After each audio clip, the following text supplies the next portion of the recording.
En la bruma de la noche oscura, cuando la luna tiembla entre las nubes, camino solo por el sendos olvidados, rodeando las sombras y murmullos. Los árboles susurran nombres perdidos, el viento gime con voces antiguas y en la negrura del cielo estrellado siento el peso de ojos invisibles. Qué bonito, qué bonito, qué poesía. Comenzamos hoy con un poema porque de eso va a tratar el capítulo de hoy de P94 Project. Tenemos una invitada muy especial, Gabriel Sangre de Rosas. Gracias. gracias. En serio estoy muy agradecida por esta oportunidad. Me encanta tener el espacio para poder hablar de estas cosas. Entonces, bueno, muy alegre de eso. Gracias. Bien, la verdad, me subí un poquito. Me puse nervioso. Cuando leo al frente a muchas personas me pongo nervioso. Entonces, bueno, antes de empezar, entonces cuéntanos un poquito de ti, de quién eres, qué haces, a qué te dedicas. Bueno, a ver, ¿qué soy? Nos ponemos filosóficos, no mentira. Listo, pregunta difícil. Sí, vamos a empezar a reflexionar. No, bueno, mi nombre es Gabriel Sangre de Rosas. Soy lingüista de profesión. Me encanta realmente la poesía. Es como el tema quizá un poco central, ¿no? del episodio actual. Me encanta la poesía. Soy, ¿qué se puede decir? Amante de la literatura, admiradora de la literatura en general de las artes. Me encantan las artes también. ¿Qué puedo decir? Me encanta la filosofía. Me gusta mucho la filosofía. Soy bibliotecaria, trabajo como bibliotecaria en ese momento. Tengo un proyecto de rock gótico, metal gótico, toco violín, me gusta también cantar. No sé, ¿qué más puedo decir? Yo sí tengo una pregunta, es que no sé, ¿qué es lingüista? Lingüista. Sí, ¿qué es? La lingüística es una ciencia más asociada a las ciencias humanas. Se encarga de estudiar científicamente el lenguaje, pero bueno, las ramas son muy diversas, ¿no? Hay ramas que estudian el lenguaje desde campos más humanos, como lo es la filosofía, como lo es, no sé, la antropología, pero hay otros que son mucho más dentro de campos médicos, las neurociencias, por ejemplo, la psicología. Es un campo amplio, pero en todo caso el objeto de estudio pues es el lenguaje. Pues eso. Ok, interesante. No, nunca he escuchado, siempre he escuchado como que ese término, pero nunca le ha puesto como que tanto como atención, o sea, qué significaba tanto. Más que todo porque yo pensé que la antropología siempre era algo como que muy aparte, no sé, que tenía que ver con la lingüística. No, claro que tiene que ver, digo, la lingüística es, más bien, el lenguaje como objeto de estudio es transversal a todo, a las ciencias, a las artes, a la filosofía, obviamente a la antropología, porque de alguna manera el lenguaje es el que expresa la cultura, entonces pues claramente la antropología está muy ligado a eso. Ok, interesante. ¿Sé qué le parece, Juan? Me parece muy interesante. Especialmente porque nosotros también estamos como viendo, estudiando un curso de antropología del arte. Okay. Pues entonces comenzamos a ver todo lo que tiene que ver con como manifestaciones de arte desde la época más antigua, y comenzamos como a ver desde que las personas pintaban en paredes, arte rupestre y digamos empezamos a ver como también digamos manifestaciones más actuales, digamos sobre el vandalismo, como el vandalismo como arte el vandalismo como arte y digamos como toda esta necesidad del ser humano de expresar inconformidades, expresar sentimientos. Entonces creo que también eso va muy ligado con lo que busca la poesía, ¿no? Que es como expresar enteramente sentimientos por medio de la literatura, ¿no? Sí. Algo que me está, digamos que cuando digamos que una de las cosas que más llama la atención cuando hablamos sobre ti es sobre lo que tiene que ver con el estilo gótico. Sí. Me gustaría que habláramos un poquito sobre eso, digamos, como la música, cómo incide como esta estética gótica en la música o en el vestuario, si es, digamos, algún estilo de vida o es como más bien como por su estética o cómo sería eso. Bueno, me encanta esa pregunta. Me encanta bastante la oportunidad de hablar de este tema de manera amplia, ¿no? Claro que incide, el arte en general incide en la cultura gótica. La cultura gótica propiamente dicha pues surge aproximadamente a finales de los 70, sobre los 80, se desarrolla sobre los 80 y hacia los 90. Especialmente es con la música, digamos que es lo más vistoso, ¿no? Con la música post-punk, el rock gótico posteriormente, el dark wave que va surgiendo casi a la par. Realmente hay mucha gente que dice como, es que primero fue el post-punk, luego el rock gótico y luego no. Todo va muy ligado, ¿sí? Y todo va con ese espíritu punk, con ese espíritu rock, que al fin y al cabo es, o sea, que al fin y al cabo a lo que se adosa esa cultura también, ¿no? Al rock. Pero las influencias que motivaron este movimiento, pues son obviamente artísticas,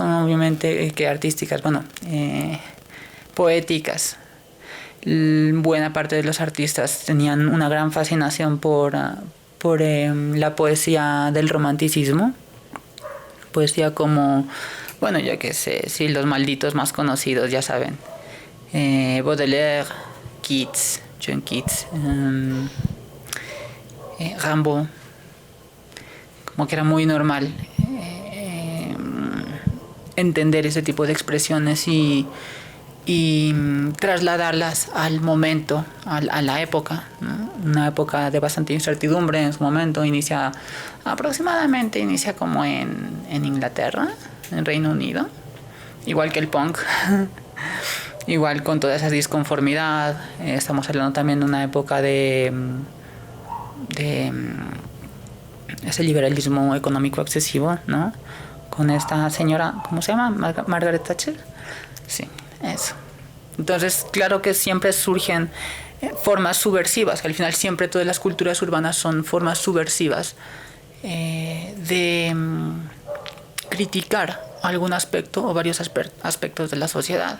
Los aspectos como el utilitarismo económico, pues sí, el capitalismo, desde el punk se ha criticado eso. Ese anarquismo del punk luego se vuelve mucho más melancólico con el post-punk, ¿no? Más existencialista, la sublevación en ese aspecto se vuelve mucho más interna y más introspectiva. Entonces se comienza a ver mucha más filosofía al respecto, una filosofía más existencialista. Los existencialistas son un tema importante allí también, en las letras, en la inspiración. Bandas como Joy Division, como The Cure, como Siouxsie and the Banshees, etcétera. Pues eso. Y de ahí, a ver, como he dicho, no surgió primero el post-punk, ¿sí? El post-punk es básicamente una gama de música enorme que sirve para experimentar. Entonces de ahí también nace casi a la par el dark wave. Nacen como sonidos muy experimentales, ambientales. El dark wave, bueno, el death rock, el rock gótico posteriormente menos movido, ¿no?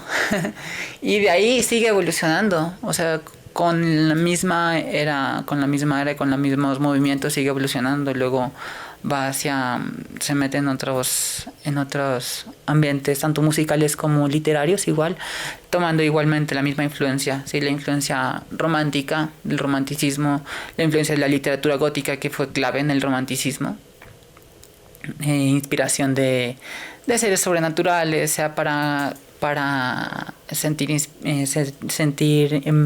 ¿cómo se llama eso? Identidad, o bien para cohesionar algún aspecto de la sociedad. Bueno, sí, esas figuras como los vampiros, como los no muertos, los zombies, como se diga. Las gárgolas también, de las que las catedrales. Yo diría que las gárgolas, bueno, no sé decirte porque las gárgolas no son criaturas propiamente. O sea, la gárgola de manera específica es un aspecto arquitectónico.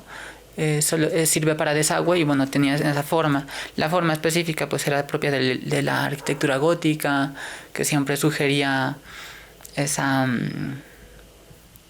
esa vigilancia, ¿no? Esa vigilancia, o sea, aparte de que servía como desagüe para que los techos no se emposaran, Sí.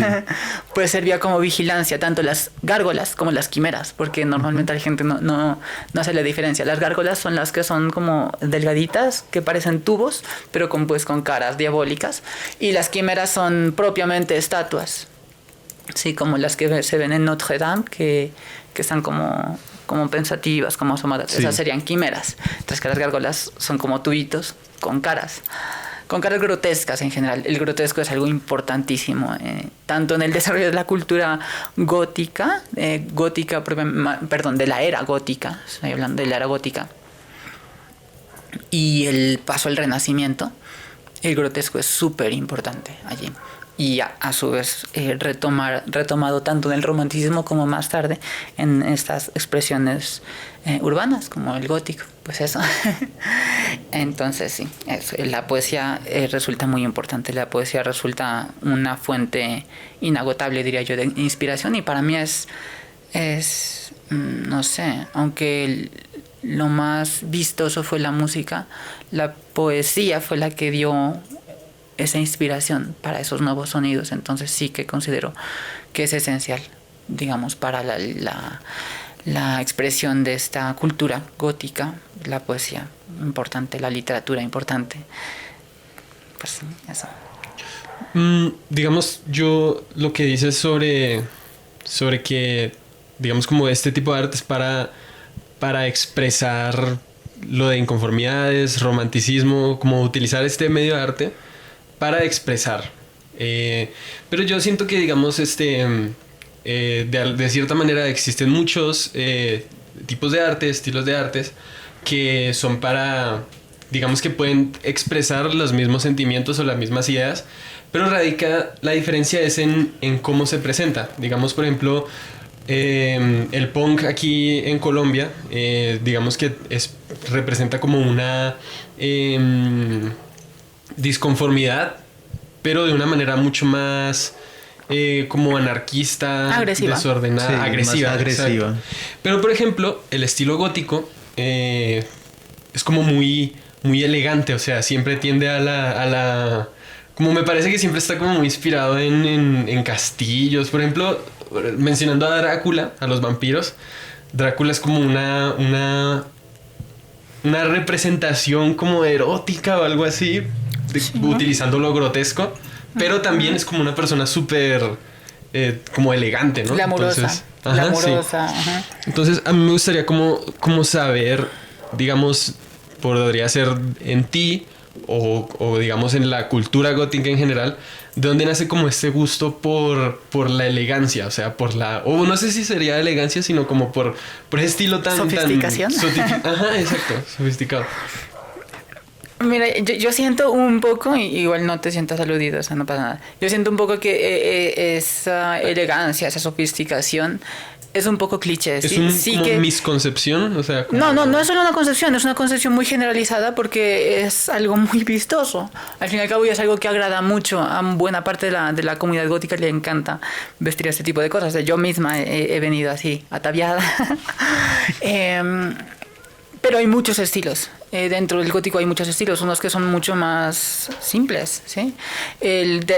Vamos al dead rock, por ejemplo. El dead rock es la cosa más punk que veas, tanto en música, aunque la música sea muy existencialista, muy, bueno, sí, filosófica, muchas veces o llena de metáforas.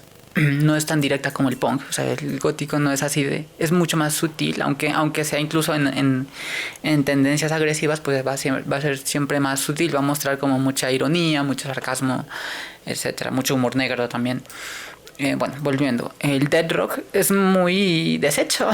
Tú miras, es algo así como ver a un punk, solo que lleno con maquillaje cadavérico,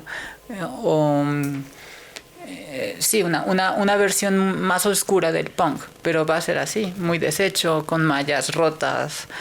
Viene de esa misma filosofía, al fin y al cabo, de ese do it yourself, ¿no? Del punk. Entonces sí, eso. Pero bueno, son estilos y cada estilo de alguna manera se ha especializado mucho. El más llamativo pues es estilo de alguna manera genéricamente llamado victoriano. En realidad no me parece un término tan apropiado porque, vamos, esto no es victoriano. Sí, victoriano, por ejemplo, muchas veces dicen, sí, te ves muy victoriano, digamos, con abrigos gigantes, largos y encajes y cosas así. No, eso no es victoriano. En primer lugar, la moda victoriana es inglesa, específicamente inglesa, porque estamos hablando del reinado de la reina Victoria. Y la moda victoriana estándar está más dentro de lo que fue 1850. Entonces era como gente usando corbatines, sombreros de copas, y claro, se usaron bastante en toda Europa, pero pues casi como un símbolo en Reino Unido, con esa moda inglesa. Pero en lo personal me parece un poquito sosa la vestimenta victoriana, hablando históricamente, ¿no? Me parece un poquito sosa, me parece que es muy parecida en varios aspectos a la vestimenta elegante que hoy en día se tiene. O sea, habían corbatines, ya se usaba como un estándar de corbatines, cuellos altos aquí, y ¿qué se dice? Abrigos pues con las alas dobladas. Entonces eso no me parece tan victoriano por eso. Pero en fin, el término que se ha acuñado, ¿no? Yo diría que eso es como más tendiendo a algo así como medianamente romántico, con una estética igual que sigue siendo punk varias veces, o sea, con lo que son hebillas y cosas así, o sea, igual del rock. Con algunas influencias de eso, o sea, es simplemente una reversión de un collage enorme. No hay una homogeneidad en eso. O sea, uno podría estar vistiendo un abrigo que está inspirado como en moda del siglo XVIII, bueno, sí, XVIII hacia el XIX, sí. Pero con una camisa que no va con el estilo, que puede ser incluso más antigua, bueno, etcétera. ¿Sí? El caso es que es una reversión simplemente de eso. Ahora, ese gusto y por qué también esa fascinación, pues sí que hay en esa sofisticación, en esa elegancia. Vuelvo y digo, hay demasiados estilos, ¿no? Ese estilo pues elegante es el más vistoso, pero pues hay muchos otros más sencillos. El estilo post-punk es normalmente muy sencillo, es casi siempre como vestir básicamente ropa oscura y delineador de ojos, sombra de ojos de pronto, más es como cosas así, ese estilo como rock gótico más primitivo, ¿no?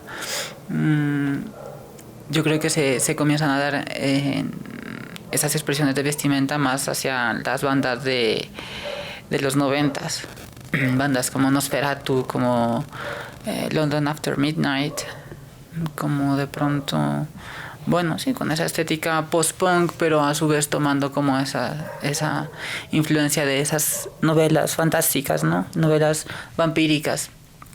A propósito, me llama mucho la atención que, o sea, es genial. Drácula nos encanta, el vampiro de Polidori nos encanta.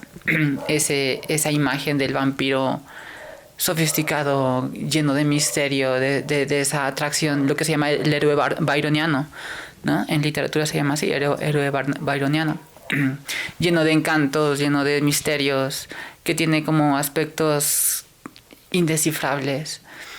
No obstante, no todos los vampiros son así. Y en la literatura, pues, digamos que lo que más resuena es Drácula, y lo que más resuena es también, para cuando se habla de gótico, es la afición por los castillos y lo aristocrático. Sí, claro, compone una buena parte, pero a veces yo creo que esa especialización, o sea, esa creencia incluso de la propia comunidad, de fascinarse tanto con, ay, sí, quiero ser un conde, quiero ser una condesa de la oscuridad.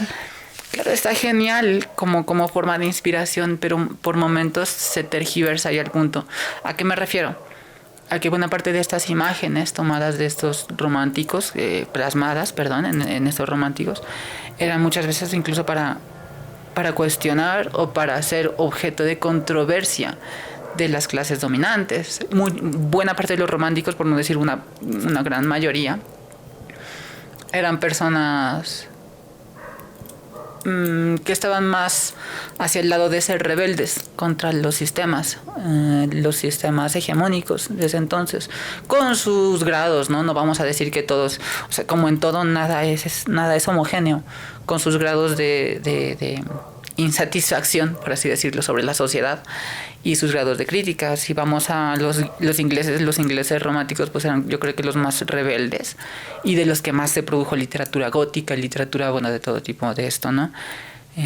Más sonada, pues está Mary Shelley, está Polidori, con este vampiro, el vampiro, que fue como de las obras más importantes de la literatura, la obra pionera de la literatura gótica vampírica.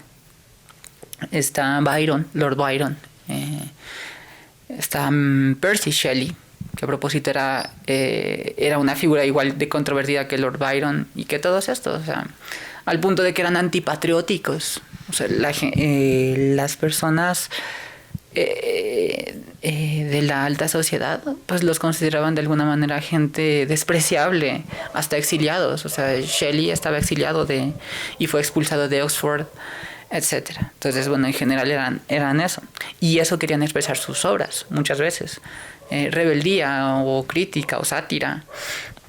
No obstante, no siempre es así, y por eso vuelvo y te digo, no siempre va a ser esa fascinación con castillos o con ruinas europeas o con aristocracia especialmente. Vamos, si vamos a, por ejemplo, Alexei Tolstoy, ¿sí? Uno de los pioneros de la literatura vampírica en Rusia. Si leemos La familia Burdalac, eso es pura inspiración campesina. Eso es puro folclore campesino. El Burdalac, como es un tipo de vampiro específico que ronda la creencia popular eslava. Un tipo de vampiro que especialmente absorbía la sangre de sus parientes, en primer lugar. Y bueno, eso se expandía, ¿no? Entonces habla sobre eso. El cuento es buenísimo, se le recomiendo enormemente. Pero entonces eso, o sea, ahí vemos otras facetas de vampiros que a veces se tienden a ignorar por una especialización o por una fascinación excesiva hacia la obra, hacia la imagen aristocrática. Y bueno, no siempre tiene que ser así, ¿sí? No siempre la inspiración, así mismo he dicho, no siempre la inspiración tiene que ser de corte aristocrático, de corte de, ay, vivo en un castillo, no es necesario. Pues eso, no sé qué más. Los vampiros son punk. En resumen, digamos, no sé, es que eso me pareció muy punk. Bueno, digamos, eso es lo que yo quisiera hablar también. Digamos, bueno, más que todo en el estilo de la vestimenta. Porque la vestimenta, digamos, también funciona como un medio también como que de manifestación. De manifestación, de comunicación. Por ejemplo, claro. O sea, me estaba acordando de los Sex Pistols en Birmingham, The Clash, Misfits también, que fueron manifestadas, que su estilo de vestimenta fue muy, pues bueno, estamos en Inglaterra, digamos en los años 70, 60, una sociedad que para aquel entonces todavía estaba muy a la parte, lo que era los reyes y todo eso, y vienen gente a vestirse con tachas, parches, ¿cómo se llama? Crestas. Sí, eso, me la pasó con los punquetos en la mirada de mi tiempo y se me olvidaba cómo se llaman las crestas, Dios mío. Entonces, pues obviamente tiene un sentido el por qué se visten así. Para aquel entonces, pues querían romper con ese sistema que ya había para aquel entonces. Digamos, lo que lleva, o sea, en nuestra actualidad a la gente a vestirse de esa forma, en esas comunidades que existen ahora, digamos, los punquetos, los góticos, que llevan actualmente a esas personas a vestirse de esa forma. O bueno, ¿tú cómo crees que lo hagan?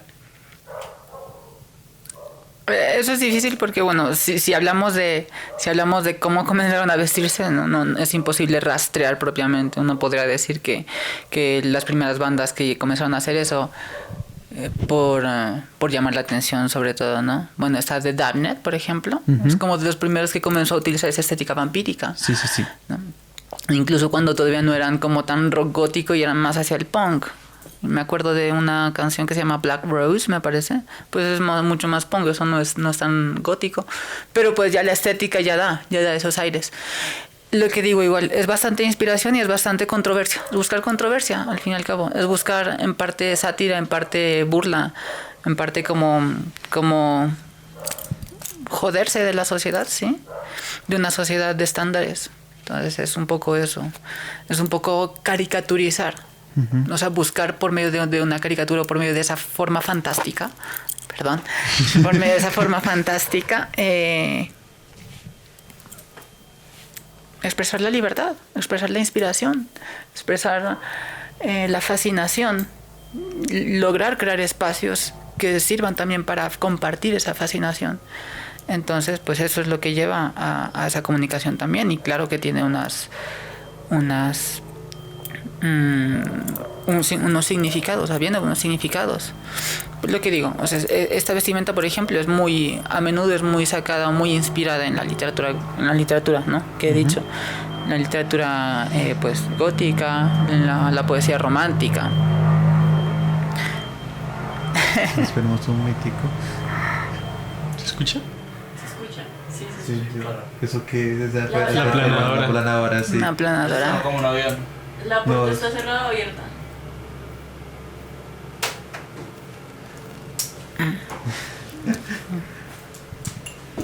¿Qué pueden ser? ¿Ya podemos ir? Era la puerta por esa abierta. Bueno, Yo como un tanque. No pensamos en eso. Ya pueden seguir. bueno, decía que sí, que es mayormente sacada de esas inspiraciones, y a su vez, porque es súper importante, y olvidé mencionarlo del cine también, ¿no? El cine juega un papel importante, especialmente como que hay mucha fascinación por el cine expresionista alemán. Entonces, si miramos ese cine que están con tonos un poco surrealistas, pero al mismo tiempo tiene bastante de esa aura oscura, ¿no? Y en mucho del cine expresionista, en parte, yo no diría que es que es tan de corte romántico, porque pues igual ya habíamos pasado el romanticismo hace mucho, pero igual en cierto matiz rescata eso de las emociones y de la expresividad, ¿no? Por eso se llama expresionismo, para contrarrestar nuevamente los movimientos que contrarrestaron a su vez el romanticismo, bueno, que contrarrestaron o que a su vez surgieron y que fueron eclipsando poco a poco el romanticismo, como lo fue el realismo y como lo fue el impresionismo. Bueno, sí, realismo, impresionismo, no me acuerdo otra. Entonces, el expresionismo como movimiento artístico también busca nuevamente transgredir todo eso y se centra mucho en la expresividad, ¿no? En la expresividad emocional, y busca muchos temas tabú. El arte expresionista tiende mucho a eso, o sea, a temas sobrenaturales, vuelve sobre los temas sobrenaturales, sobre temas sexuales también, y en las películas se nota también eso, en las películas. Entonces, bueno, también un poco esa inspiración, ¿no? Porque no vamos a decir sacado de, porque no lo hemos sacado de nada, pero hay inspiración artística de eso, y eso es lo que inspira a este tipo de prendas, a este tipo también de búsquedas de manifestación estética, manifestación de apariencia, de moda.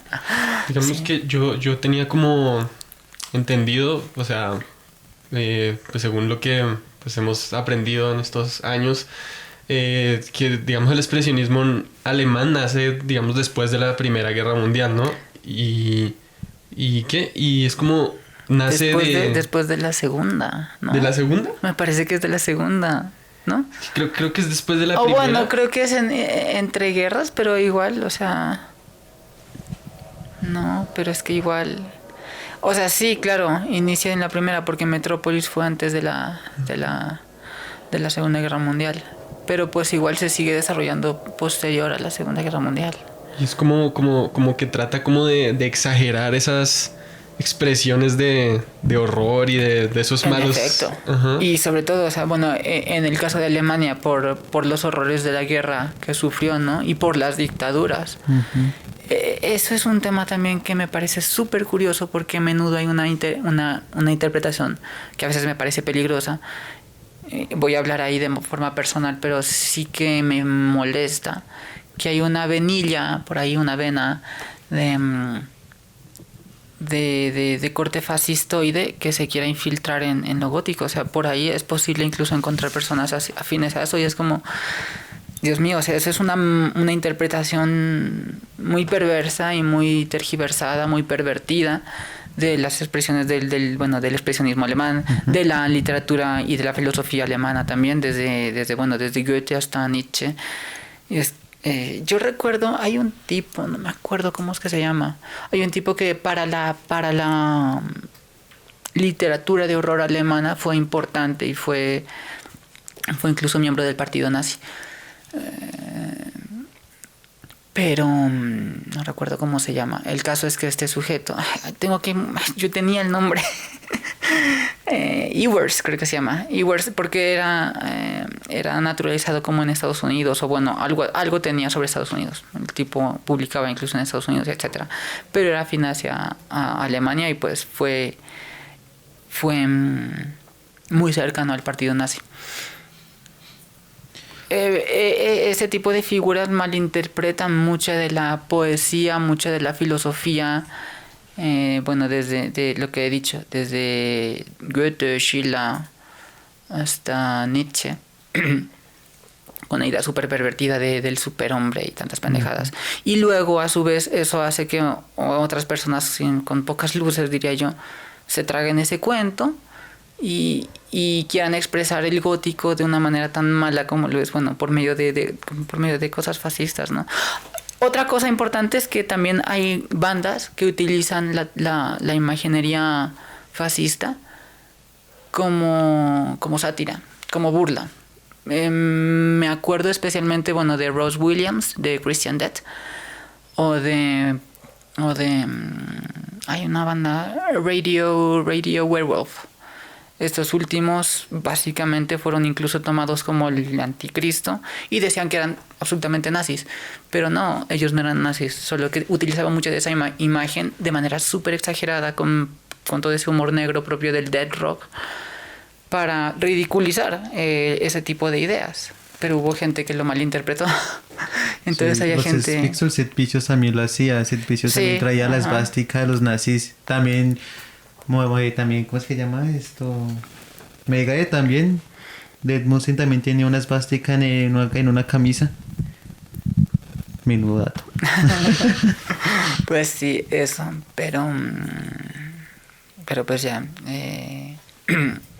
lo que digo, este tipo de expresiones son más que todo para fomentar una crítica, tanto estética, o sea, a los estándares estéticos, como a los estándares sociales y como especialmente a los hechos de la guerra, ¿no?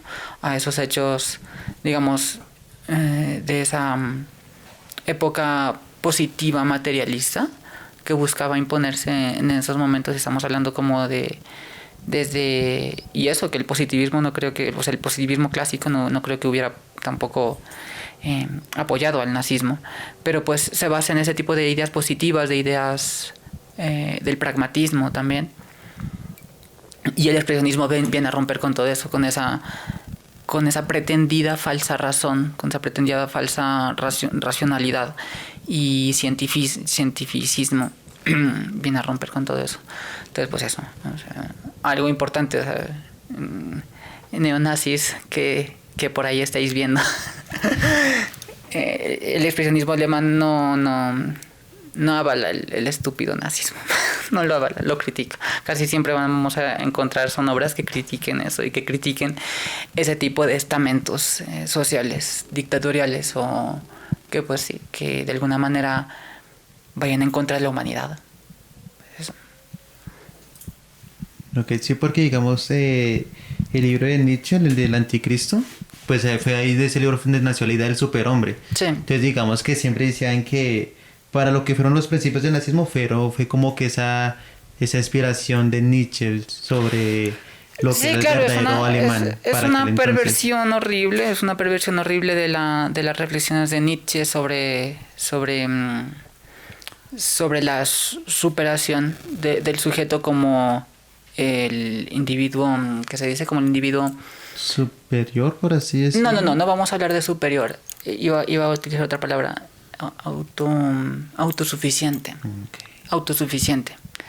Que ha vencido los prejuicios, que ha vencido especialmente los dogmas y que ha mostrado la capacidad del desarrollo, no sé si decir moral, porque moral es muy amplio y problemático en Nietzsche, pero sí esa capacidad de discernir, en todo caso, ¿no? Es eso. Y luego, pues, buena parte de estos muchos filósofos alemanes, diría, intérpretes de Nietzsche, afines hacia el nacionalsocialismo, que plantea, por cierto, pues a propósito, que no fue único, ¿sí? De hecho, ideas protofascistas ya iniciaron desde Rusia, incluso. Curioso, Rusia fue como cuna desde del fascismo y del comunismo. Pero sí, no fue solo en Alemania, ¿sí? Para que se entienda. En Alemania simplemente tuvo sus formas alemanas de entender el nacionalsocialismo y pues el fascismo. Pero pues cada digamos que en cierto grado se había puesto un poco de moda, tanto para oponerse al comunismo como para oponerse a ciertas formas del liberalismo, como para obviamente echarle la culpa a todo el mundo menos a nosotros de los males de la sociedad, que es especialmente lo que hacen, ¿no? Pero eso es como pervertir bastante esa idea y decir como esto es lo que es un alemán. Hablar sobre identidad, se habla bastante sobre identidad, sobre estética identitaria, sobre la identidad del pueblo y bueno. Es fuerte porque es una gran tergiversación de muchas ideas que son lindas. Uh-huh. Tanto de Nietzsche, que bueno, es digamos uno de los más oscuros, de los más existencialistas, como de otros, o sea, Goethe o Hegel, que hablaba esto es como el Zeitgeist, que es como el espíritu histórico de un pueblo, ¿no?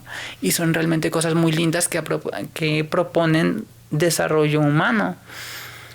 No separatismo étnico ni separatismo humano, pero pues nada, pues eso. Ok. Es que siempre son muchos datos. digamos que todo este tiempo hemos estado hablando como de cómo se usa o qué es lo que quiere expresar todos estos movimientos y toda esta cultura y cómo cómo se dividen muchos subgrupos y pues pues cada quien lo usa a su manera y como que lo usa para expresar diferentes cosas. Uh-huh. Pero pues todas, sin embargo, pues tienen sus cosas en común. Pero entonces yo ahorita quería preguntarte, digamos, yo sé que tienes el grupo, Rosa Siamés, y entonces me gustaría preguntar, digamos, tú como qué clase de cosas, qué cosas buscas expresar mediante tu arte. O sea, aprovechando toda la cultura gótica y todo. Esa es una buena pregunta. Porque es una pregunta un poco existencialista para mí.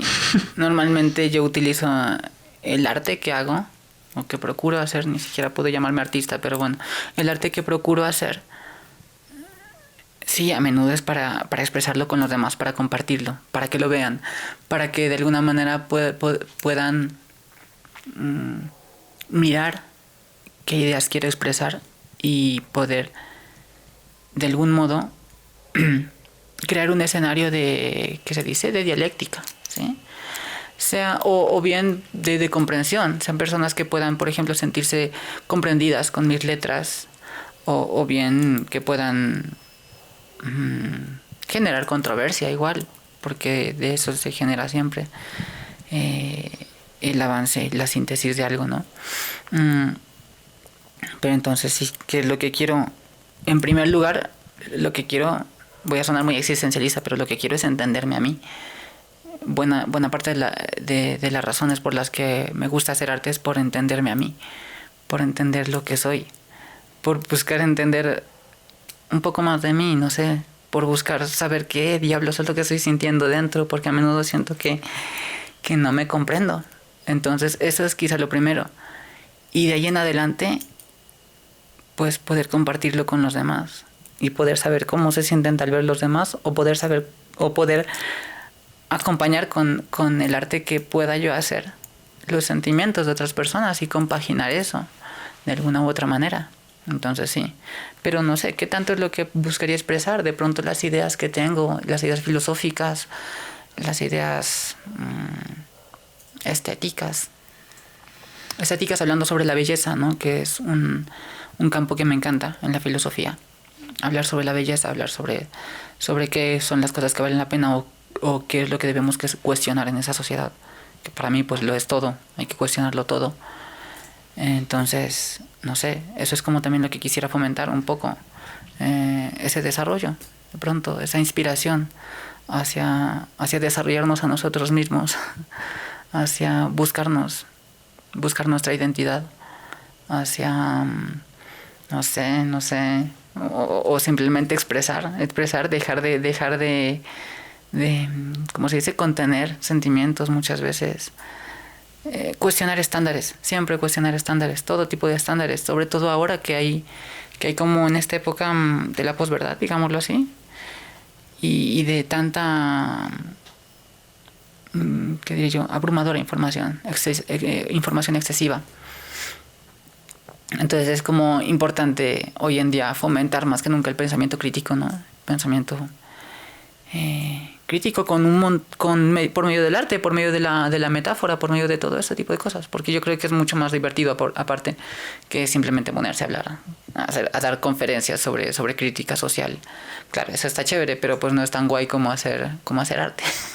No es tan entretenido incluso como hacer arte. No es tan sublevante como hacer arte. Entonces, pues eso, no sé. Importante a propósito de eso porque hay algo que me raya últimamente y es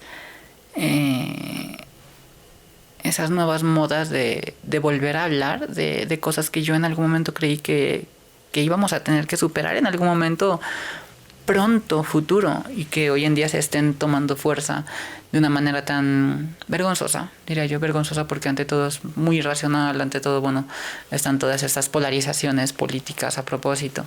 Y entonces es esto de hablar sobre masculinidades y feminidades, ¿no? Hablar de qué es ser masculino o la energía masculina o conecta con tu energía femenina. Y a propósito de eso, el gótico desde un principio expresó total rechazo hacia este tipo de fomento de roles de género. La estética siempre era muy andrógina. Cuando vemos pues a la estética gótica siempre va a tender hacia lo andrógino, hacia la expresión libre de la sexualidad también, hacia explorar, sobre todo hacia entender que la sexualidad en mayor o menor medida no es nada innato dado, es algo que fluye constantemente con la emotividad de las personas. Entonces, eso es algo que a veces incluso me raya mucho y me raya además porque buena parte de personas que llegan a la cultura gótica llegan con una idea muy binaria de lo gótico, ¿sí? De quiero ser tu caballero y quiero que tú seas mi dama. No, el gótico en primer lugar rompe con los estándares del binarismo.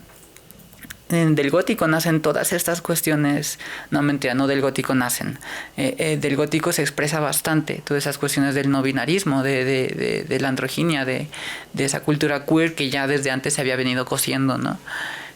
Incluso con no me acuerdo, ahí sí ya no sé, hablaría paja si te digo qué tipo de filósofos eran los que proponían. Yo sé que Foucault era quien me parece que quien de alguna manera lo criticaba, pero ahí estoy volándome la cabeza, no tengo información para hablar sobre eso. Pero sí, eso. Entonces, eso es lo que quisiera yo.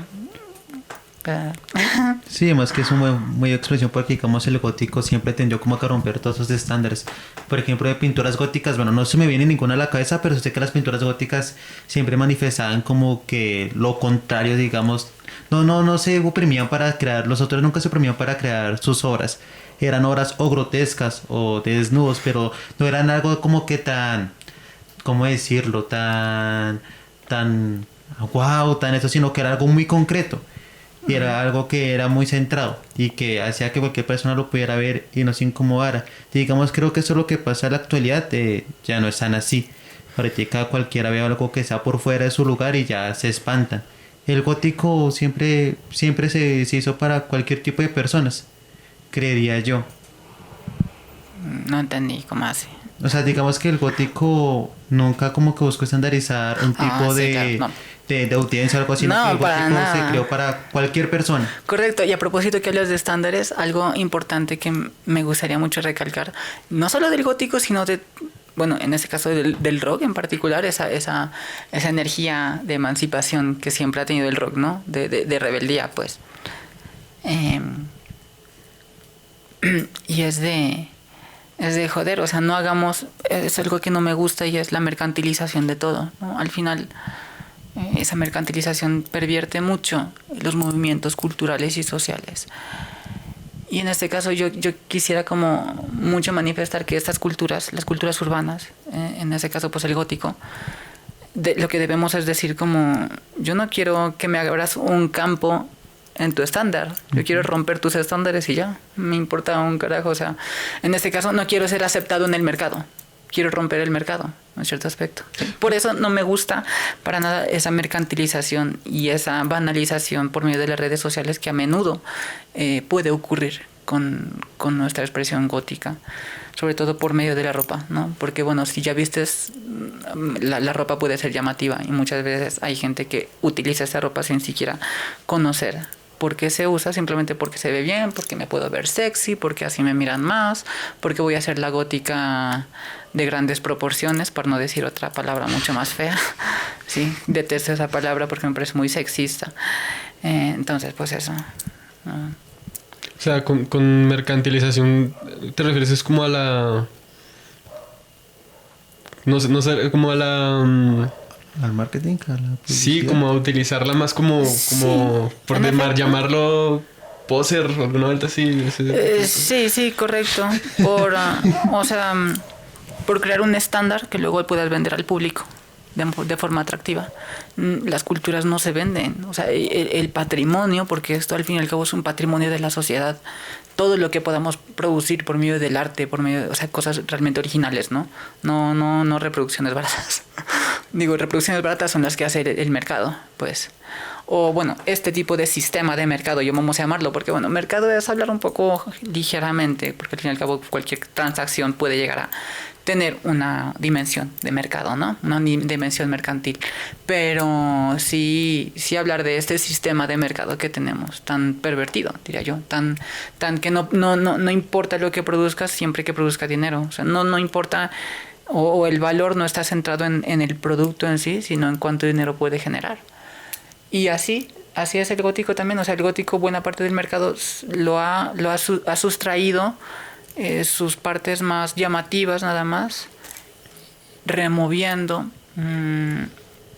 el significado para ofrecerlo y que sea atractivo, que sea como, mira, tan chévere, me puedo ver de esta manera, me puedo ver de esta otra, sin conocer nada. Entonces, Sí, pues digamos, a eso me refiero con el mercado. Se pierde esa esencia, ¿no? Uno puede ver, uno se puede dar cuenta cuando una empresa lanza algún producto, si lo hizo con la intención de solamente venderlo, con una intención muy aparte. Uh-huh. Y que pierde como todos los valores y todo el mensaje, todo lo que significa realmente el significado. A propósito de eso, por ejemplo, o sea, como por ejemplo llegar y venderte una chamarra, una chaqueta que diga anarquía por 500,000 pesos. Sí. ¿Te imaginas? Es como, y eso hay, así como los tachecitos, hay muchos, o sea, a propósito de la mercantilización de las culturas, es como, mira, punks super gomelos, que es como, mira, me compré este tachecito, y es como, ¿de quién me hablas? O sea, los punks hacían taches con cualquier cosa, ¿sí? Eso va en contra justamente de la filosofía. No me refiero a que todo tenga que ser decadente y bueno, hazte taches con los vidrios que encuentres de una botella quebrada, ¿no? Pero sí que mantengamos una conciencia sobre las cosas que producimos y lo que queremos consumir, y no dejemos que ese sistema pues corrompa nuestra producción social. Eso. Okay. Sí, pues digamos se quiere también como que el estilo de uno de vestir como para romper estándares o algo así. Porque pues obvio, uno si quiere, digamos, no se romper algún sistema y uno se compra una camiseta que de marca, no sé, digamos, me quiero una de Guns N' Roses, una de Sex Pistols y la compro en Coag. Eso digamos que pierde como que el sentido. Sí, diría que sí. No digo que las cosas no deban tener cierto valor. A propósito de eso, pues la ropa gótica no es barata. Sí. No es barata, digámoslo así. Pero... o sea, lo que digo, no es como que las cosas deban perder su valor para nada, porque habrá gente que pueda decirme, ay, no, tan pues comunista, socialista, vete a Venezuela o algo así. No. Las cosas, pues sí tienen que tener su valor en tanto el producto real que tiene, sí, y el trabajo detrás de ese mismo producto, tanto creativo como manual. Pero eso de marcas y eso de cosas es como ya un valor agregado metafísico, inexistente, que irracional, diría yo. Sí, pues más como el valor que agrega la mismísima marca que la persona que hizo el producto, por así decirlo. Sí. Correcto. Que digamos me da mucho gusto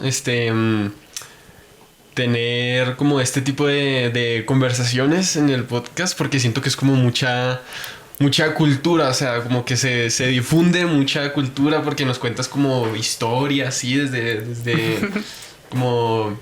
Sí, como historia del arte, historia de las cómo nacen grupos, culturas, Un así. poquito. Está súper chévere.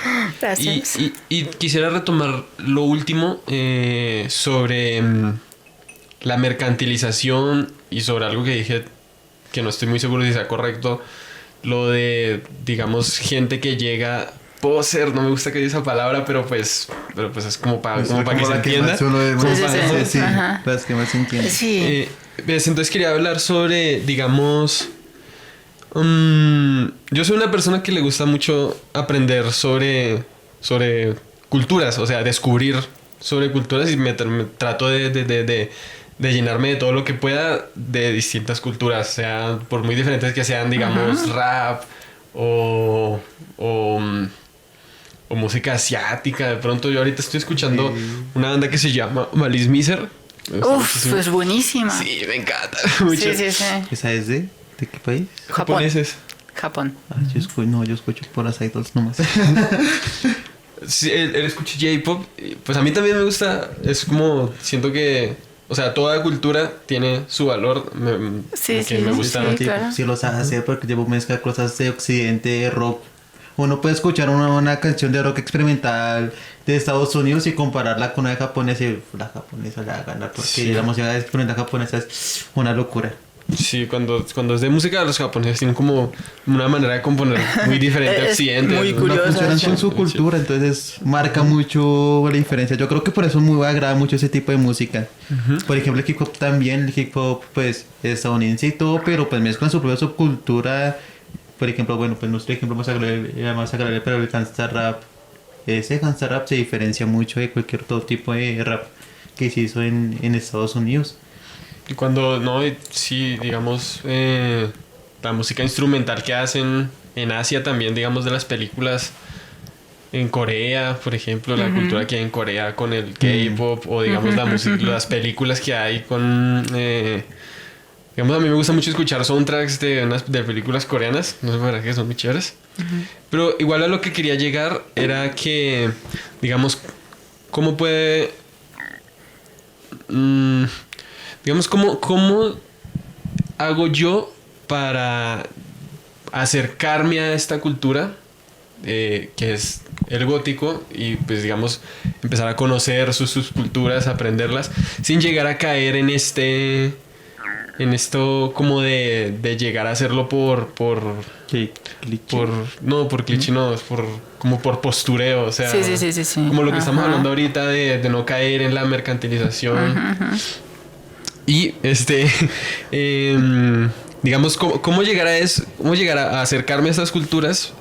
Porque a mí, digamos, siendo una persona que le gusta explorar culturas, conocer, sin llegar a caer en esta de la mercantilización, y digamos, tú, ¿qué obras, ya sean películas, libros, música, como, digamos, serían tus recomendaciones como para iniciarse o empezar a conocer más Como ¿qué se necesita para ser gótica? Sí, literalmente. Es una pregunta sumamente interesante. Me gusta bastante esa pregunta.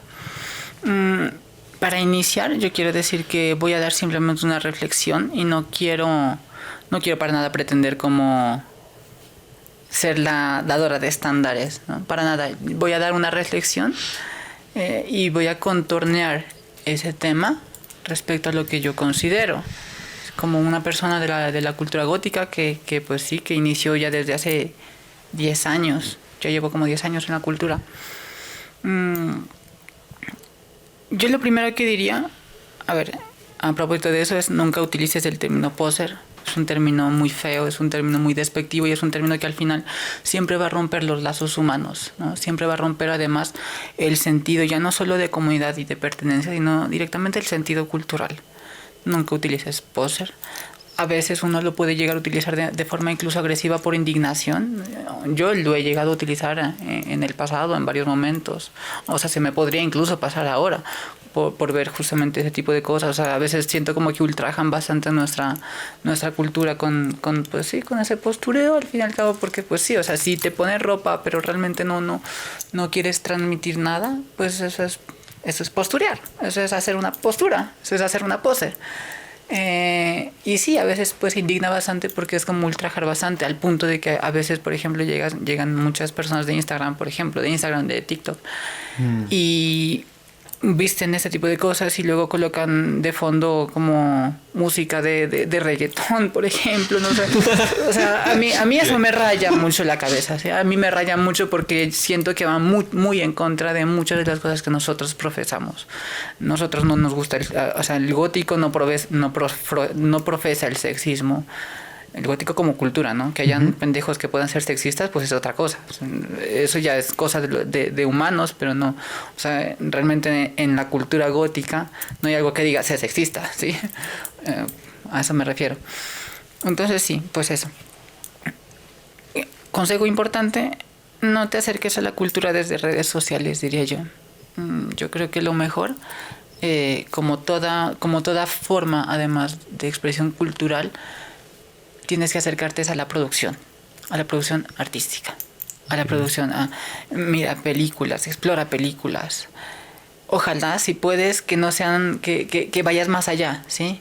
¿A qué me refiero con eso? Bueno, ya hablaré un poquito más extenso, pero a todos nos encanta Poe, nos fascina Poe. Poe es un maestro, sí, pero hay un montón de autores diferentes de Poe que vale muchísimo la pena explorar. Ya diré cuáles, sí. Pero bueno, el caso es que sí. De pronto puedas mirar en internet. Si puedes pasarte Wikipedia, estará bien incluso, ¿sabes? Porque Wikipedia tiene información en general. Si de pronto quisieras saber, oye, que aparte de eso, pues hay incluso hasta estudios antropológicos, o sea, universitarios. Ya no sé si de qué escalafón académico, ¿no? Pero al menos sí hay un acercamiento académico a este tipo de lo que se llaman culturas urbanas, tribus urbanas, ¿no? Podrías también acercarte a eso. Hay libros que hablan sobre eso, hay libros sobre vampirismo también que hablan sobre eso. Hay un libro que me encantaba que se llama Vampiros, así directamente, por Javier Arries, algo así se llamaba el escritor. Súper bueno. Bueno, habla de la figura del vampiro, pero entre eso hay un apartado importante que habla sobre el rock gótico. Entonces es chévere. Y así hay otros, digamos, libros y revistas que han hablado sobre eso. De pronto eso también sirve bastante. Pero sobre todo, hacer mucha introspección del arte. Eso es lo que más ayuda del arte. No solo del arte gótico, de otras cosas también. De dónde viene, de por qué es. Como dije, el gótico todavía conserva bastante de esa energía punk, ¿no? De esa energía subversiva. Solo que la transforma. La energía se transforma. No se crea ni se destruye. Entonces, sí, eso. Puedes ver, por ejemplo, ese espíritu punk también está en la música industrial, que nace también, o sea, a la vez que tiene una vertiente independiente, tiene su base en el gótico, la música, pues el dark industrial, que a propósito es el que más tiende a ridiculizar como las cosas políticas, no tanto de izquierda como de derecha. Mucho ridiculiza bastante eso de forma satírica, de forma grotesca, a veces personificando justamente esas cosas, ¿no? Por medio de imaginería militar, asesinos en serie, o sea, cosas así que son muy fuertes. De eso, por ejemplo, hay bandas como Suicide Commando, que es muy buena, es interesante. Sí. Hay otra que se llama Das Ich, se la recomiendo muchísimo. Das Ich, por ejemplo. Black Heaven. Bueno, aunque eso va entre... Black Heaven es curioso y a mí me encanta, es de los más interesantes que hay. Porque tiene dos... el compositor de esa banda, Cristian algo, no me acuerdo. Tiene también otro proyecto que se llama Mantus. Tiene los dos. Black Heaven es más hacia el industrial y el electro, mientras que Mantus es más hacia el rock gótico, hacia el metal gótico, ¿sí? Pero los dos hacen parte de lo que se llamó el movimiento Neue Deutsche Todeskunst, Neue Deutsche Todeskunst, que es como un nuevo arte alemán de la muerte. Ahí está pues todo, Dasig, está Mantus, Black Heaven, está Lacrimosa, ¿qué otra? Bueno, hay muchas otras. No sé si Diary of Dreams también cabería ahí, porque creo que Diary of Dreams es un poco más posterior, pero no, yo creo que sí. Eso.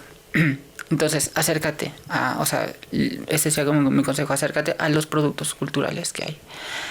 Mira las letras, mira qué te genera, haz introspección de esa música, de ese cine que puedas ver también, qué es lo que inspiró esa música, de esa filosofía. A mí la filosofía, bueno, como puedes ver, me encanta y me parece que juega un papel importante también en la cultura gótica. Entonces sería chévere que también de pronto vayas construyendo una filosofía, ¿no? De cómo entender el mundo, de cómo cuestionar el mundo. Eso. Y pues nada, autores ya les nombré algunos. Dasig, Lacrimosa, Suicide Commando. A propósito de eso, hay algunas que ni siquiera se consideran como propiamente góticas, o sea, que digan yo soy gótico, no, pero están ahí en un margen de coqueteo con el gótico porque igual tienen esa aura, ¿no? O vienen de esa misma aura. Hocico es música interesante. A veces no la comprendo del todo, a veces siento que es excesivamente directa. Otras veces es demasiado oscura y no en el sentido de oscuro sombrío, sino oscuro en el sentido de que no entiendes nada. Pero Hocico es interesante, es una banda mexicana, un dúo mexicano de los más conocidos de Dark Electro. Project Pitchfork, bueno, es hablando del electro, ¿no? Repuesto, las vertientes de la música gótica son enormes, como en todo, como en toda la música. Si vamos a algo más clásico, pues Joy Division. Joy Division es un clásico. Bauhaus, Alien, Sex Fiend. Todo eso, los mensajes que tienen, la sátira que producen es súper interesante cuando la miras con esos ojos, con ojos artísticos sobre todo, no con ojos de consumidor tanto, sino con ojos artísticos, con ojos de qué es lo que te produce a ti, ¿no? Cuando miras de pronto un poco el contexto de por qué podrían ser esas letras, por qué podría ser esa forma de vestirse, eso también. Entonces ser muy curioso con eso. ¿Qué otros? Nosferatu fue una de las bandas con las que yo, por ejemplo, inicié. Anecdóticamente, yo inicié en el gótico desde el metal. A mí antes me gustaba mucho el metal, pues yo inicié con Metallica básicamente en el rock, así pesado propiamente.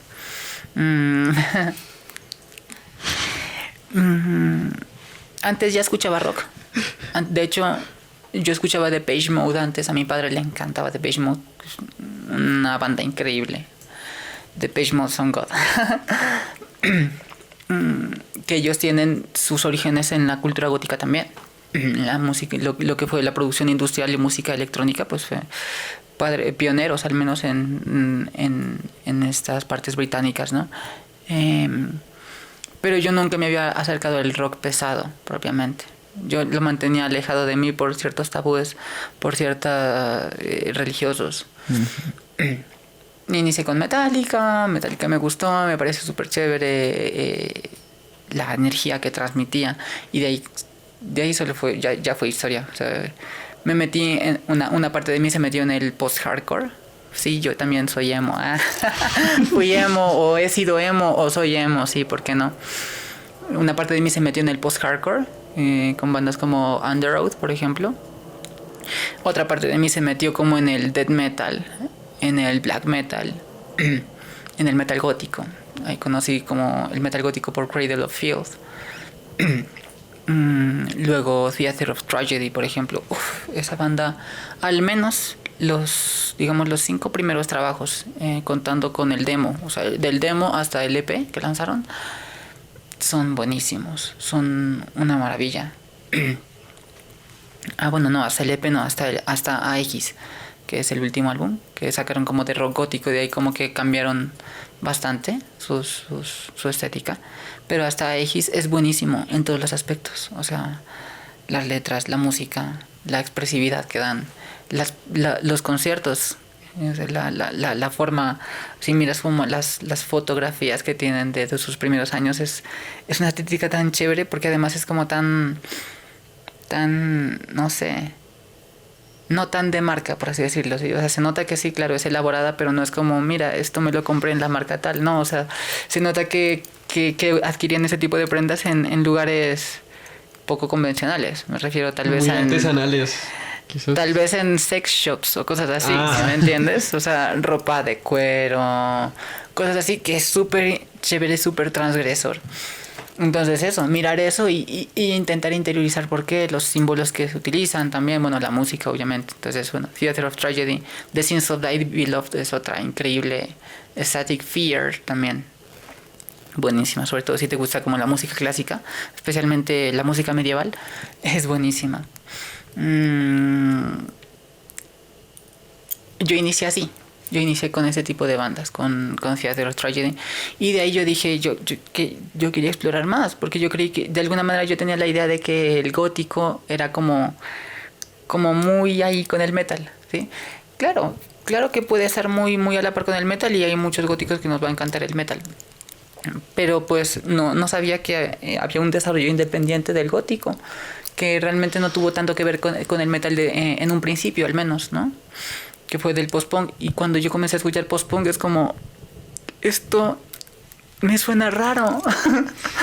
Yo decía, esto me suena raro, no me suena enérgico, me suena muy...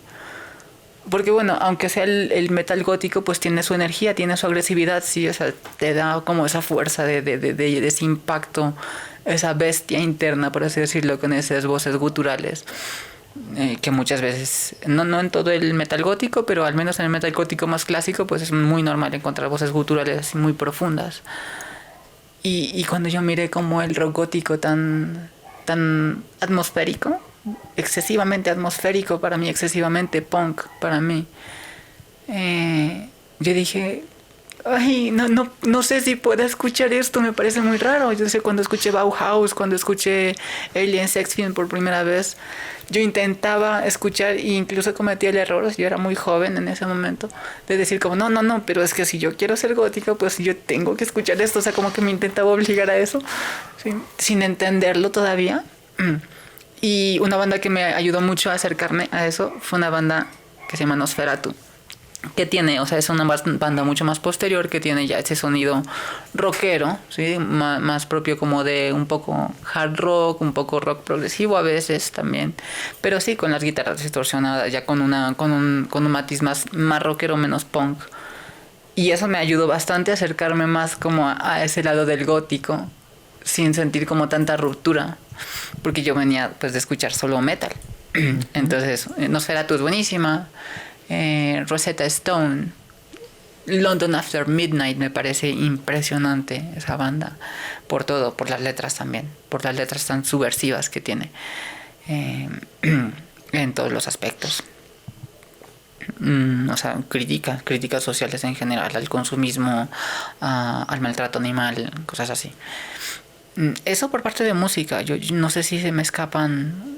Sopor Eternus, se me olvidó mencionar. Sopor Eternus es también sagrado. Increíble banda.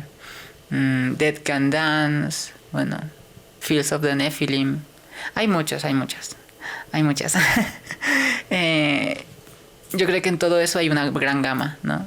De posibilidades para explorar, además, desde cosas como muy oscuras, muy inspiradas en el vampiro, muy inspiradas en la literatura, en la poesía, otras inspiradas en el ocultismo, otras ya inspiradas incluso en el paganismo, porque hay una parte del gótico que coquetea bastante con la música pagana. Uh-huh. Y es normal ver en muchos festivales góticos, por ejemplo, de Europa, como el White Gothic Treffen de Alemania o el Castle Party de Polonia, que inviten bandas de música neopagana como parte también de ese conjunto de atmósferas, ¿no? De ambientes. Entonces pues sí, hay una gama enorme de posibilidades súper geniales. Aparte de eso, la literatura no puede faltar para mí.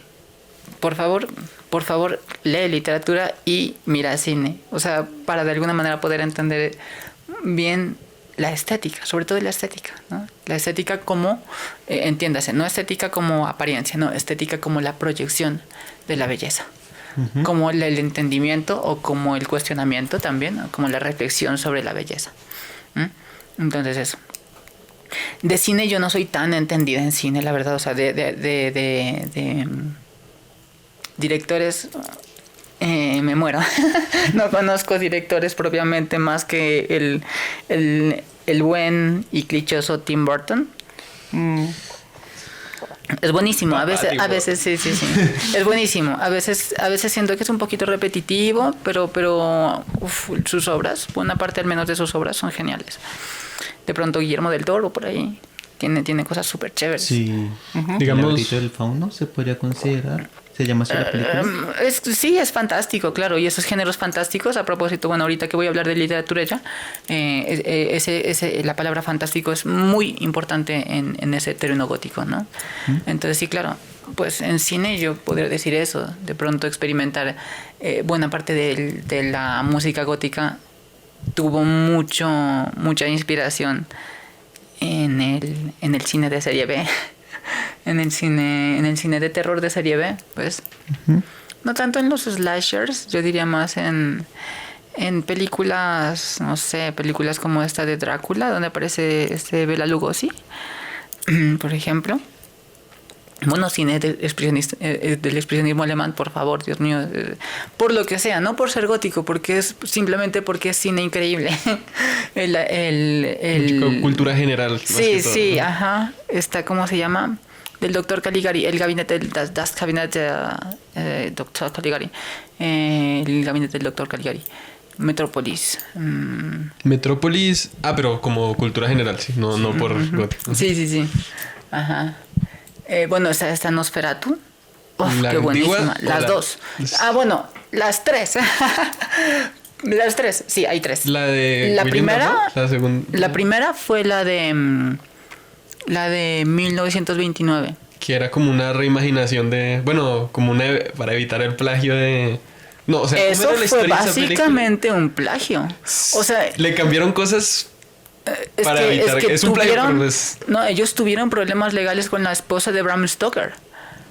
Porque sí, o sea, copiaron la trama. La trama. El caso es que sí, la peli es muy buena. Esa. Aparte, luego se lanzó como un remake de esa.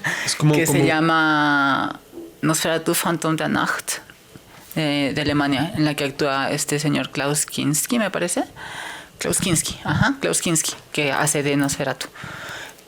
Qué peliculón, Dios mío, qué película tan es buena. La que es como del 79. ¿Cómo se hizo la película? O sea, no, ¿cómo se hizo? No, es como... No es como tal la historia de Nosferatu, sino algo que pasa con los actores interpretando una película de Nosferatu. Creo que es esa. No, eso debe ser salió... un documental. Sí. No, eso debe de ser un documental, no lo conozco, perdón. No, es que creo que te estoy hablando, era... te estoy hablando desde sí conozco esa peli de la que hablas, pero no la he visto, así que no puedo decir nada al respecto. No, yo hablo de la peli Phantom der Nacht de Nosferatu, que salió en 1979, me parece. Búscala, con Klaus Kinski y otro genio actoral, es buenísimo, pero no recuerdo el nombre ahorita. Bruno Gantz.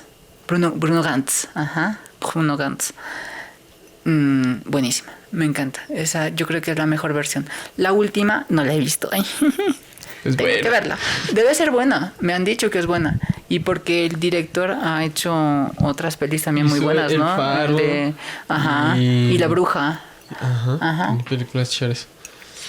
Muy buenas. La Bruja es genial. O sea, en ese aspecto, no solo ya de la inspiración de leyendas populares de Nueva Inglaterra, de brujas, ¿sí? Que eran terribles. O sea, estos ingleses protestantes eran especialmente, ¿qué se dice? Especialmente consagrados a perseguir brujas. En fin. Pues eso, ¿qué más? Bueno, de ese tipo de películas, sí. Digamos, Eraserhead.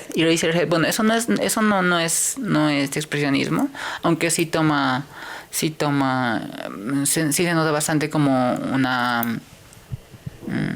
unos elementos allí, ¿no? pero sí, Eraserhead de David Lynch, que murió hace poco, en paz descanse. Es también interesante.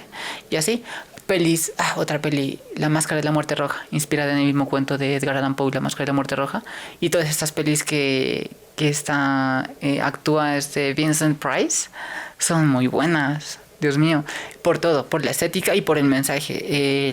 La que está en cuestión, La Máscara de la Muerte Roja, que a propósito a su vez tiene una cita en la banda Theater of Tragedy, me parece que en la canción, ¿cómo es que se llama esta canción? Espérate, And When They Fall, algo, no me acuerdo, debe ser algo así. Hay un fragmento de esa de un diálogo de esa película súper profundo, muy profundo, que es buenísima. La peli es buenísima en fotografía, a mí me voló la cabeza. Entonces sí. Entonces yo creo que eso como que haría un poco parte de ese, ¿no? Igual lo que digo, por cultura general. Y de ahí recomendaría, porque sí, o sea, pese a que no sepa mucho de cine, sí me gusta mucho el cine. O sea, películas de terror me encantan. Digamos, Evil Dead, me encanta. La escalera de Jacob, no sé si la han visto, Jacob's Leader, es una pieza maestra. De ahí se basaron para hacer el videojuego ese. Silent Hill, ajá. Que por cierto. Que por cierto, yo siento incluso que los videojuegos también harían una parte importante de eso. ¿Y por qué no mencionarlos? Bloodborne, ¿no? Bloodborne, claro. Sí, digamos que no es solo victoriano, tiene cosas de la historia victoriana, de todo lo que fue esa ¿cómo fue? La enfermedad que ocurrió durante una época, no recuerdo cuál, pero fue sobre mediados de 1800 en Inglaterra, que estaban como infectados el agua, ¿sí? Y entonces Bloodborne incluso hace referencias a eso. Y sí tiene un poco esa estética, aunque digamos que los abrigos no son tan de esa estética. O sea, la ropa en general, por contadas excepciones, no es tan victoriana. Tiene muchas influencias. El caso. Ahorita hablamos de videojuegos también. Estábamos hablando de cine. Pero sí. Bueno, yo creo que con eso termina un poco lo de cine. Bueno, lo otro, Tim Burton es genial. Estas obras, ¿no? Desde lo que fue Sleepy Hollow, Beetlejuice, bueno, la clásica Nightmare Before Christmas, ¿no? O La novia del cadáver. Digamos, ya puntualmente, para cerrar con el tema de las películas, top 3 favoritas. La Máscara de la Muerte Roja, definitivamente.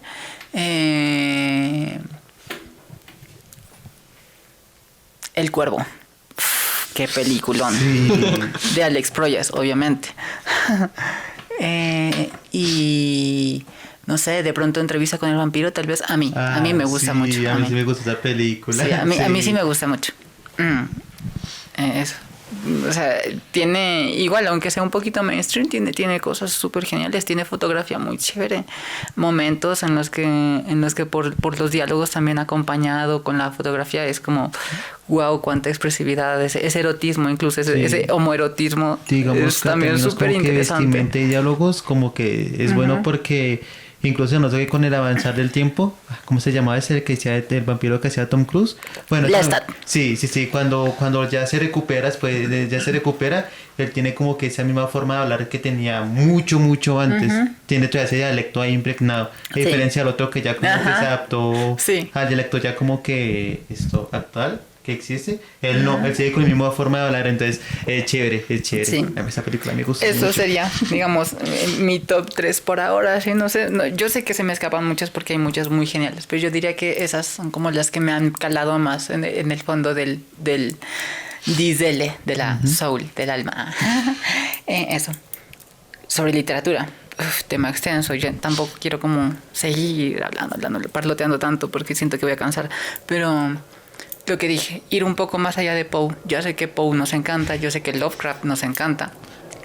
Son geniales. Curiosamente, antes de que llegaras estábamos como buscando autores y adivina qué salía. Poe y Lovecraft. Sí. De hecho, el poema que yo leí al principio fue de Lovecraft porque fue el primero que me apareció y ya había llegado, entonces ya fue, pues ya no dejó para buscar otro. Porque siempre me parecía era esto, Poe, yo no, pero pues no hay más. Sí. Hay muchos, hay muchos. Y yo recomiendo también, o sea, lo que digo, Poe es un maestro. Poe nos encanta. Otra cosa importante, no especialicemos tanto a Poe. Poe sí hizo cuentos macabros, pero también es bueno conocer toda su obra. Hay obras incluso protocientíficas de él. Hay una obra que habla que habla un poco, yo diré que es un poco más filosófica que científica, porque se le notaba mucho como la ignorancia en varios temas sobre astronomía, pero él intenta hablar sobre eso. Y hay obras satíricas también. Él cultivó bastante la obra satírica y la gente casi no la conoce porque lo enmarca mucho en lo gótico, ¿no? O en lo policíaco también. Importante. Pero pues sí, o sea, conocer un poco más, no especializar tanto en los autores, no limitemos a los autores. Los autores mismos no querían limitarse con sus obras, porque les vamos a limitar mucho más nosotros, ¿no? Tenemos que expandirlos. Entonces, pues eso, vayamos más allá, sí, leamos a Poe, claro que sí, leamos a Lovecraft, claro que sí, pero entonces leamos más. Por ejemplo, bueno, los más clásicos e imperdible, El Castillo de Otranto, que fue la novela pionera de la literatura gótica, ¿no? De Horace Walpole. Sería bueno conocer a los poetas del cementerio también, ingleses, predecesores también del romanticismo. Ellos son prerrománticos. De pronto mirar los simbolistas franceses sería genial. O sea, Rimbaud, Baudelaire, que son los más importantes, pero bueno, muchos otros. Y en la pintura también. La pintura simbolista es magnífica. De pintura simbolista, ay, no me acuerdo bien. No tengo presente. O sea, yo conozco, yo en ese aspecto conozco más y no es tan simbolista. Eso es pues sí propio del romanticismo, pero es los prerrafaelistas que me encantan. Los prerrafaelistas, pero bueno, sí. Igual conozco obras simbolistas, pero no conozco muy bien a sus autores. Así que no puedo nombrar autores, pero sí puedo nombrar el movimiento, que es el simbolismo. ¿Qué otro? Vayan a partes no exploradas, por favor. O sea, de pronto a mí me encanta y estoy leyendo mucho a los rusos. Y la literatura rusa del romanticismo es ya no solo también esencial para la literatura universal, sino también para el desarrollo de esos géneros en general. Pushkin. Adoro Pushkin. La poesía es impresionante. Yo no diría que es tan gótica propiamente, aunque hay algunos temas que sí se podrían, algunos poemas que sí se podrían catalogar como góticos. Su poesía es más que todo romántica, pero es muy oscura y es muy genial, y yo creo que uno ahí puede también entender ese espíritu, ¿no? Del romanticismo, porque el gótico, a propósito, conserva, o sea, es romanticismo. Claro, eso. O sea, el gótico nace del movimiento romántico, indivisiblemente. Entonces eso, Pushkin, importante, por favor lean a Pushkin, es demasiado bueno. Todo, su poesía. Hay una compilación que es muy interesante, a propósito y tema curioso, una compilación que se llama El habitante de otoño. Ese título se lo puso el traductor, me parece, el traductor específico, que es un traductor colombiano, que fue mi profesor en la universidad. Es el profesor Rubén Darío Flores. Yo creo que es un erudito, básicamente, en muchos aspectos, de la semiótica sobre todo. Eso. Hay un tema curioso ahí con él, pero yo no voy a estar despotricando. Era un gran catedrático, pero como que sí habían cositas. Bueno, en fin, el caso es que sí. A mí me encanta esa selección de poemas. El habitante de otoño se llama. Una selección de poemas impresionante y una traducción impecable del ruso al español. Que él es, entre otras cosas, pues es traductor oficial de la literatura rusa, ¿no? Entonces eso, Alexander Pushkin. ¿Cómo era el patronímico de él? Alexander algo. Se me olvidó. Alexander. No, ya, me olvidé. Alexander Pushkin y ya. Alexander Sergeyevich Pushkin. Eso. Lermontov. Bueno, muy buen autor. Odoyevsky es excelente, pero, o sea, es excelente según lo que he visto, según las reseñas. No he tenido la oportunidad de leerlo porque no está traducido al español. De pronto hay una que se llama Noches Rusas, es la única obra traducida al español, pero no la he encontrado aquí en Colombia. Pero sí, sería chévere buscar eso. O sea, esos confines de pronto no tan conocidos, a ver cómo tanto se expresa. A propósito, que estaba hablando, por cierto, de Alexei Tolstoy, de la familia Burdalak, pues lean también eso. O sea, no se queden con Bram Stoker, Carmilla son geniales, pero Tolstoy también es genial. Y él hizo varias obras, ya no solo la familia Burdalak, hay otra que se llama Upiro, que es el término eslavo para referirse a los vampiros. Está Gogol también. Ahorita estoy leyendo a Gogol. A propósito, venía leyendo en el transporte. Súper bueno, excelente. Gogol pues tiene una mezcla y está dentro del realismo dentro del romanticismo hacia el realismo, por cierto. Pero sí, su obra fantástica es impresionante. Hablando de fantástico, el término fantástico era un término que se utilizaba casi indistintamente para designar a esos géneros góticos de terror y de fantasía. Y de hecho, a propósito de eso, el cuento de hadas, como hoy lo conocemos, es gracias al romanticismo también, que se enfrascan un poco dentro de eso. Uno diría incluso que el romanticismo, que el cuento de hadas, entre lo que es cuento de hadas y cuento fantástico, la diferencia es que la fantasía en el cuento fantástico irrumpe la cotidianidad y comienza a crear caos, ¿no? A crear terror, mientras que en el cuento de hadas está ya propiamente establecida. Pero en general hay aspectos que comparten mucho. Entonces eso, Alexander Pushkin, a propósito de eso, también escribió varios cuentos de hadas interesantes. Ruslan y Ludmila es uno de los más interesantes. Nada, eso. Hoffman, por favor, Hoffman. Eta Hoffman es como Ernest, Amadeus, Theodor Hoffman. Eso, un polímata impresionante, de los pioneros de la literatura gótica en Alemania. Shelley, excelente. Mary Shelley, bueno, su esposo Percy Shelley. Schiller, por favor, excelente. De hecho, yo diría que su obra, que fue una obra no terminada, por cierto, es de los ejemplos más tempranos de literatura gótica en Alemania. La obra en cuestión se llama Der Geist der, el que ve fantasmas, traduce. Y es una de las obras que más causó revuelo en su momento. De hecho, yo no sé por qué no se la tiene tanto en cuenta cuando se habla de literatura gótica en Alemania, porque es de los ejemplos más primitivos, como de 1883, 84. Entonces es bastante primitivo. Nada, eso y ya. Goethe, de pronto, por literatura romántica. Es que todo ese romanticismo impregna bastante el espíritu gótico. Entonces, pues yo creo que la literatura romántica en general, poesía, literatura, narrativa, cuento, literatura romántica es muy recomendada para eso, para lo gótico.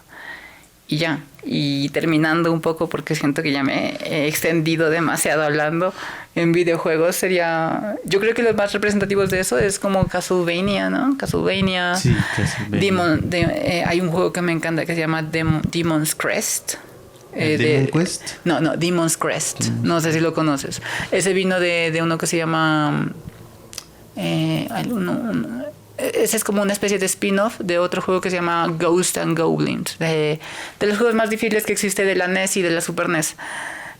Y de ahí pues Demon's Crest, que también nació en la NES, en 1994 se lanzó, si mal no estoy. Un juego buenísimo, que de alguna manera transforma bastante el aspecto caricaturesco que venía teniendo la saga que mencioné hace rato de Ghosts and Goblins. La transforma en una apuesta mucho más oscura, con la música y todo. Si miran, la música es barroca, ¿no? Uh-huh. Con órgano y eso. ¿Qué otros exponentes? Yo diría, bueno, los juegos de terror son geniales. Yo creo que a un gótico le encantan los juegos de terror, de fantasía, de Alice Madness. De Alicia.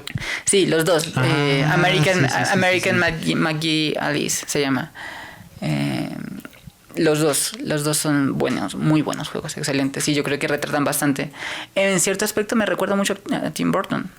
O sea, con ese aspecto, ¿qué se dice? Surrealista, ¿no? Pero fantástico, un poco infantiloide también. Es muy chévere esa combinación. Bloodborne, como dijimos, de pronto ese acercamiento al Dark Fantasy. Y hablando de Dark Fantasy, pues dentro del gótico ya encontramos visos de esa misma literatura. Ahorita este señor, no me acuerdo, Howards era el apellido, muy amigo de Lovecraft. Fue alguien que cultivó bastante ese género del terror fantástico.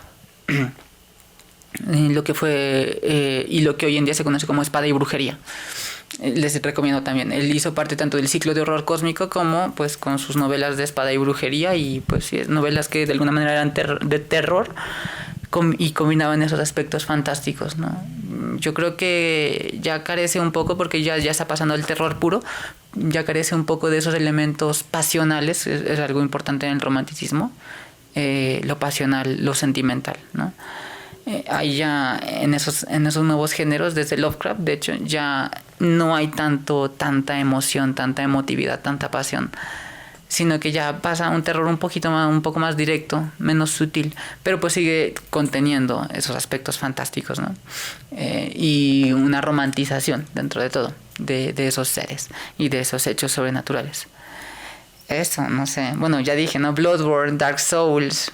Yo creo que son al menos referentes estéticos interesantes, que un gótico yo creo que encontraría muy interesantes. El tercero, el Dark Souls 3 sobre todo, es el que tiene como más... Como se salió después de Bloodborne, como que a Miyazaki le quedó gustando. Sí, yo he visto incluso visos hasta de horror cósmico en Dark Souls desde el primero. Pues eso, pero sí, o sea, en el 3 hay bastante esos aspectos, ¿no?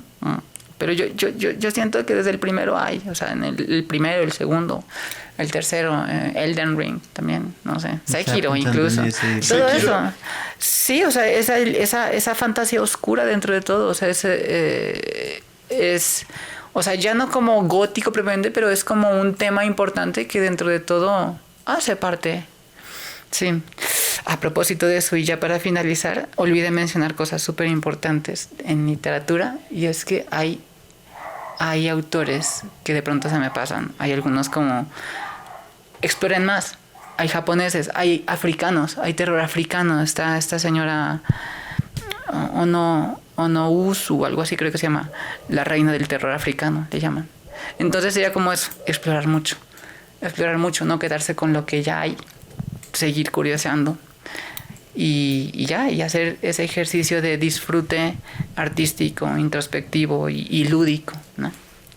Eso. Yo creo que ya hablé demasiado. Perdón. No. Tranquila.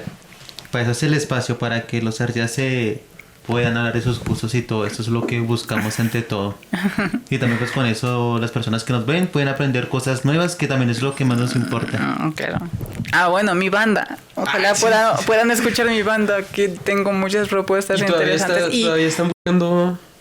Ya estamos en ensayos, ya estamos en montajes y sí. Y bueno, y ojalá también puedan ver nuestras obras literarias. Yo tengo también un libro publicado, un libro pues no es solo mío, es un libro antológico de poesía, pero pues ya, el libro se llama Que la muerte sepa tu nombre. Mis poemas están en desde la página 52. Me encantaría poder aportar un poco a esa cultura en general, ¿no? Mi hermana también ha publicado una novela. Por cierto, hicimos el lanzamiento de su novela también en la biblioteca en donde trabajo, entonces allá también ya está disponible por si la quieren pedir, si no la quieren comprar, para que la conozcan. ¿Sí? Se llama La Pascua de Vía Perpetua, y su cuento también, que se llama Los horrores en la plantación de azúcar, que no ocurre en climas fríos, sí ocurre como en estancias aristocráticas al parecer, pero no en climas fríos. Es una historia de terror de tierra caliente, de vampiros. Está súper genial. Está bien. Sí, mezclado. No, chévere que se traigan como eso como a este contexto A más, los trópicos. más y a todo eso. tropical, Sí, más sí. regional. Claro que no somos los más tropicales aquí en Bogotá. Bueno, sí. pero sí, eso. O sea, explorar varios ambientes, no quedarnos con uno solo, como dije. Eso. Y ya. Ah, bueno, el cuento de mi hermano lo encuentran también en una compilación que se llama Días Crípticos. Todo eso de la editorialita y ya. Eso. La banda, música, ¿dónde podemos encontrarla? Nuestra música aún estamos pendientes, o sea, porque como te digo, ha sido un proceso muy arduo y un poco tardado. Ahorita estamos todavía en montajes. Esperamos pronto. O sea, ahorita estamos en redes sociales, en Instagram apenas hemos abierto, pero no hemos publicado casi nada, como Rosa Siames. Pero esperamos progresivamente abrir todas nuestras redes y ya abrirnos al público. Ya estamos pues montando material, ya tenemos material propio, ya estamos ensayando, así que espérennos. En algún momento ojalá nos vayan a ver cuando tengamos nuestra primera presentación. Y ya estaremos súper contentos de mostrar nuestra música a la audiencia, al mundo, a la gente. Eso. Ok, listo. Entonces, pues, yo creo que ya eso sería todo por el episodio de hoy. No olviden seguir a Gabriel en todas sus redes sociales. Van a estar apareciendo en pantalla. Y no olviden seguirnos a nosotros también.